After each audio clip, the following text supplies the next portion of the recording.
Ако си под напрежение, уморена си и мислите не спират да вървят като на лента, не можеш да си почиваш, то това видео е за теб. Повечето хора смятат, че подкрепата и мотивацията ще дойдат отвън, но това съвсем не е така. Истината е, че когато умът е претоварен, нищо ново и ползотворно не може да се случи, защото си изгубила връзката със себе си. В работата ми с хора чрез нейрографика и K-Power баланси виждам едно и също. Напрежението и стресът се трупат, а се игнорират сигналите на тялото и ума, че нещо не е наред в цялостната ни система. Създадох електронен дневник, по който ще работим заедно една седмица напълно безплатно.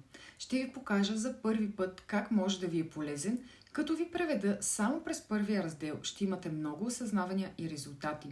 Ще научиш нови неща за себе си и ще се свържеш със своята истинска същност. После можеш да ми благодариш и да продължиш по-осъзнато. Ако искаш да си част от това пространство, ми пиши Telegram на лични и ще ти изпратя линк за групата, в която ще работим скоро по дневника.